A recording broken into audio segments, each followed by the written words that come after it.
At the turn of the 20th century, leading black feminist Claudia Jones, alongside fellow black socialists, theorized a more in-depth understanding of the intersections of race, class, and gender exploitation, titled Triple Oppression. This term specifically highlights the special oppression black American women faced in the midst of a colorblind class consciousness and exclusion from a larger feminist movement at the time. A similar premise can be applied to this section of Volume 1, Issue 1 of SVLLYwood magazine, titled The Feminine Mystique Redux.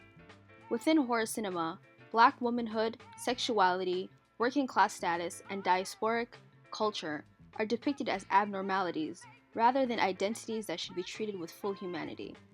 With this audiovisual essay, I seek to broaden our collective imagination on what horror actually looks like for black women, and how that marriage between aesthetics and narratives has created a genre of cultural metaphors that have undermined a whole people. Harry M. Benshoff's essay in an issue of Cinema Journal titled Generic Reappropriation or Reinscription explores the ways of the American monster as not the other, but as a sympathetic being. This subgenre succeeded in doing so because its monsters shared a common identity: race. By embracing the racialized monster and turning him into an agent of black pride and power, Blaxploitation horror films created a sympathetic monster who helped shift audience identification away from the status quo normality of bourgeoisie white society. In some cases, they exposed white normality, and especially white patriarchy, as productive of monsters. Blaxploitation horror can be defined as a category of cinema that's predominantly written, directed, and starring African American creatives in the early 1970s, a period in the backdrop of post-civil rights and at the cusp of the Black Power movement. In the early 1970s, were also known as the height of the American New Wave cinema, notably acknowledged as a strictly white auteur moment, highlighting the talents of Francis Ford Coppola, Martin Scorsese, and John Cassavetes for starters. This common narrative of the American New Wave not only sidesteps the historical legacy of Black American film, but it disregards the nuanced exploration Blaxploitation horror cinema participated in, as it humanized the heavily demonized identity of Blackness as one of its core principles. Blaxploitation cinema excelled in utilizing cinematic technology, historically a tool of white supremacy, and molding it into an artistic venue of Black rebellion.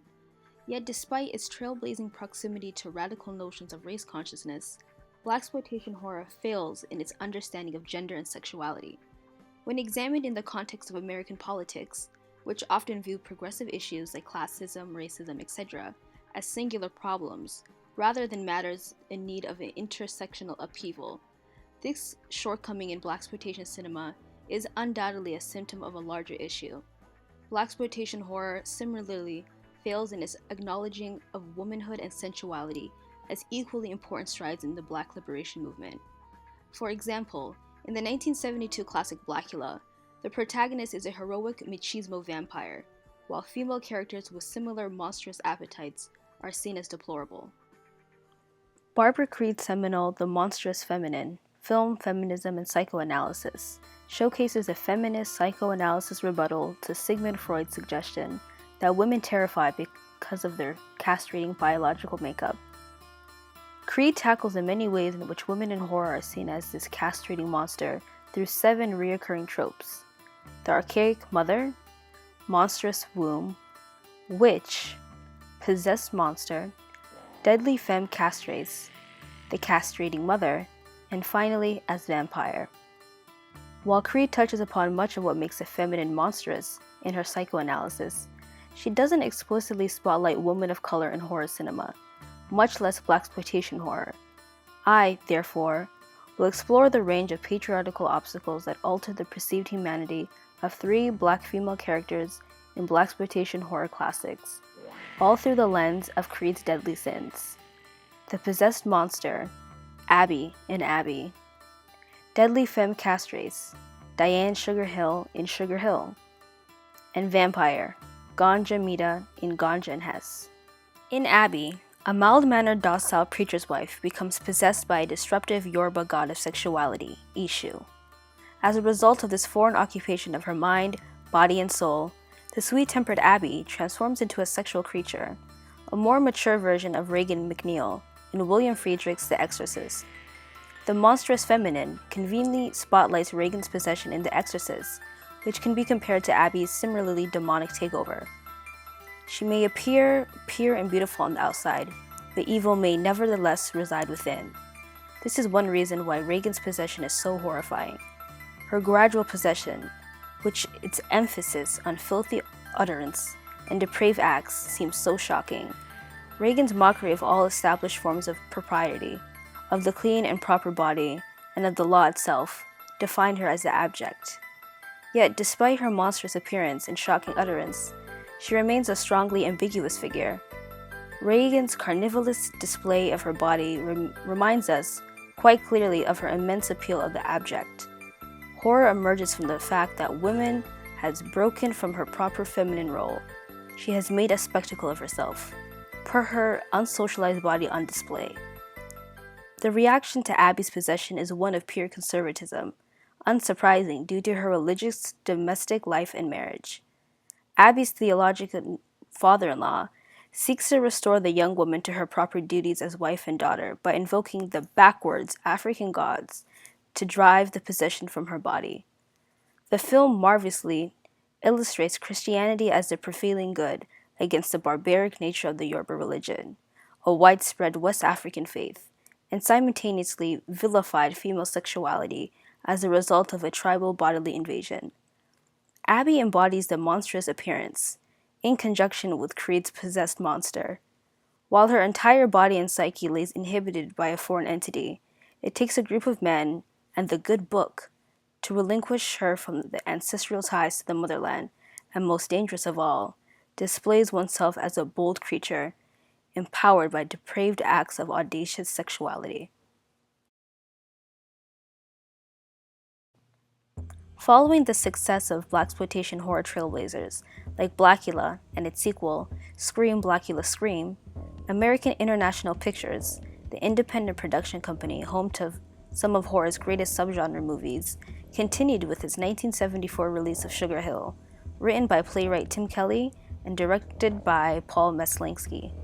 Sugar Hill is not a place, but a young woman, Diane Sugar Hill, a vengeful femme castrace, who calls upon an aged voodoo priestess, Mama Matrice. Hill needs Matrice's divine powers in order to build up an army of zombie assassins and seek havoc on the local white gangsters who murdered her boyfriend and attempted to steal her nightclub. Mama Matrice? Why? I need your help. Oh, I can feel your troubles. They surround you. Radiate from you. I was in love, Mama. But then they killed the man I was going to marry. They beat him to death. I want them dead. I can feel both your anger and your pain. And I sympathize with you. But what can I do? I know what you can do. The power you possess. Hill and Matrice embody Creed's deadly femme castrace trope due to their femininity and knowledge of voodooism. The femme castrace is an all-powerful, all-destructive figure who arouses a fear of castration and death while simultaneously playing on the machismo desire of death, pleasure, and oblivion in men. Despite this powerful tool of sorcery against their male opponents, the film's true monstrosities are the woman's Afrocentric essence of voodooism, a gawked at and maligned practice that is commonly spread across the Black diaspora. Matrice's knowledge of voodoo and Diane Hill's unquenchable thirst for revenge, as well as the camera's visual method of moving the audience to sympathize with the victims rather than Diane, serve to exemplify and bolster Sugar Hill's violent monstrosities. Bill Gunn's Ganja and Hess, a neurotic love story seen through the eyes of vampires, takes an intersectional approach in viewing race as a monstrous. The only film of my examined trio, written and directed by a Black person, Ganja and Hess is now considered an art house landmark. Despite its lackluster critical reception upon release, the film violates the conventional Western linear narrative and instead explores otherness through the lens of race, sexuality, and theology, arguing that relying on these identities are like addictions, much akin to Ganja and Hess's taste for blood. In addition to rich cultural metaphors, the film offers depth and complexity in its lean characters. George Mita, a depressed part-time minister and anthropologist, his boss, Dr. Hess Green, and George's wife, Ganja Mita. Before committing suicide, the mentally unstable George Mita stabs Dr. Green with a cursed ceremonial dagger, turning Green into a reluctant vampire. Ganja, meanwhile, sets out to find George, who went unresponsive after leaving for his anthropological research trip. Her quest gives way to a torrid love affair with Dr. Green, and doesn't take a backseat after the discovery of her husband's body. Instead, it jumpstarts Ganja's journey from adulteress to gunshot bride, and finally to vampire, at the request of her new husband. The female vampire is abject because she disrupts identity and order, driven by her lust for blood. She does not respect the dictates of the law, which set down the rules of proper sexual conduct. Like the male, the female vampire also represents abjectation, because she crosses the boundary between the living and the dead, the human and the animal. The vampire's animalism is made explicit in her bloodlust and the growth of her two-pointed fangs, because she is not completely animal or human. Because she hovers on the boundary between these two states, she represents abjectation. Making the newlywed couple isolated creatures of the night, existing within the confines of a sprawling mansion on a faraway island, hell-bent on the blood of humans, the film aesthetically and visually paints the duo as sympathetic monsters for their unusual entrance into vampirism. Although violent creatures they are, it was a path that Hess had no agency over, and Ganja obliged to due to love. The guilt of vampiric murder later causes Hess to repent for his sins and symbolically die by the Christian cross, while Ganja continues her internal existence. Perhaps Ganja's monstrosity comes from her unwillingness to join George and Dr. Hess in their death. Her desire to hover on the boundary between the two states, life and death, marks the selfish existence of bloodlust in a beautiful island manner with any man of her choosing.